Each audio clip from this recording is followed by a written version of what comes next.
আমি একটা ফ্রাই কড়াই বসিয়ে দিয়েছি এবং এর মধ্যে একটু তেল দিয়ে দিলাম। কড়াইটা গরম হয়ে গেছে, এর মধ্যে একটু হলুদ ছিটিয়ে দিলাম।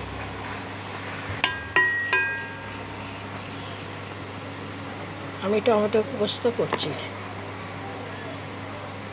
আমি আপনাদেরকে টমেটো পোস্ত করে দেখাচ্ছি। আমি একটা মিক্সার গ্রাইন্ডারে একটা বড় টমেটো, একটা গোটা আলু, একটা কাঁচা লঙ্কা, 4 চামচ পোস্ত ও 1 চামচ সর্ষে দিয়ে একটা পেস্ট বানিয়েছি। এর মধ্যে নুন মিষ্টি সব দিয়ে দিয়েছি পরিমাণ মতন। এবার আমি এটা ঢেলে দিলাম।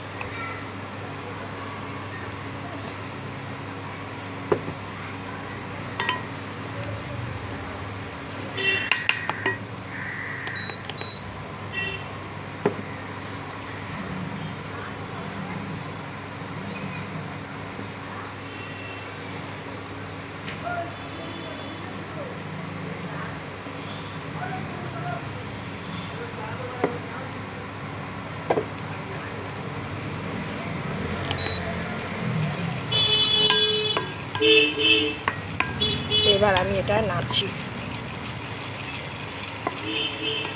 এটা বেশ একটু ভাজা ভাজা হয়ে যাবে। এটা গরম ভাত দিয়ে খেতে ভালো লাগবে।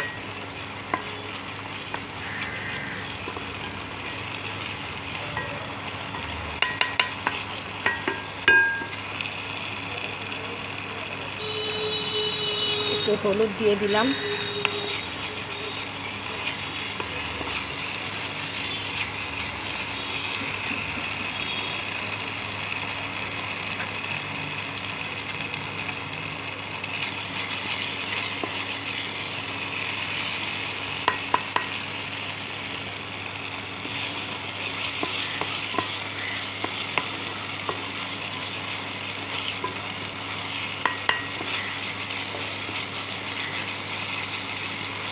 মিক্সার গ্রাইন্ডারে সব কিছু দিয়ে টমেটো, পোস্ত, সর্ষে, কাঁচা লঙ্কা, নুন, একটু সামান্য চিনি দিয়ে এটাকে একটা পেস্ট বানিয়েছি।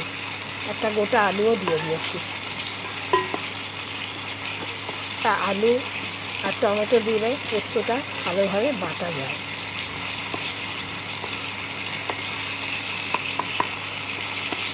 পরে আর আলু দিতে হয় না, টমেটোও দিতে হয় না, একবারে বাইন্ডিং করে আমি কড়াইয়ের মধ্যে দিয়ে দিলাম। এটা নাড়তে নাড়তে যখন একটু ভাজা ভাজা হয়ে যাবে তখন একটু কাঁচা তেল, সর্ষের তেল দিয়ে এটাকে নামিয়ে দেবো।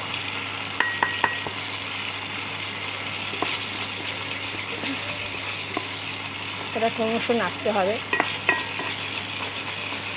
নাহলে এটা আটকে যায়।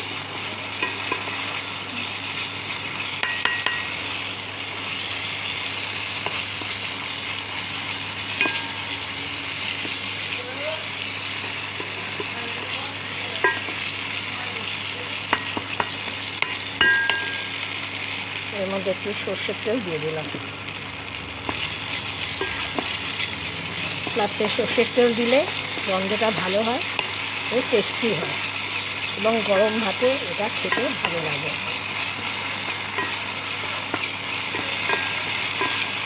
এটা তেল ছেড়ে ছেড়ে যাচ্ছে, এটা হয়ে গেছে।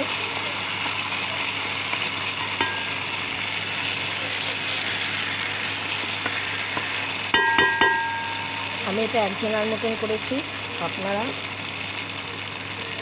2 জনের মতন করলে 2টো আলু দেবেন, 2টো টমেটো দেবেন, 8 চামচ পোস্ত দেবেন, 2 চামচ সর্ষে দেবেন, 2-3টে কাঁচা লঙ্কা দেবেন, নুন ও মিষ্টি দেবেন, দিয়ে বাইন্ডিং করবেন, মানে পেস্ট করবেন। তারপরে এটা কড়াইয়ের মধ্যে সর্ষের তেল দিয়ে এটা ছেড়ে দেবেন। ভালোভাবে ভাজা হয়ে গেলে এবং নামাবার সময় একটু সর্ষের তেল দিয়ে নামিয়ে দেবেন।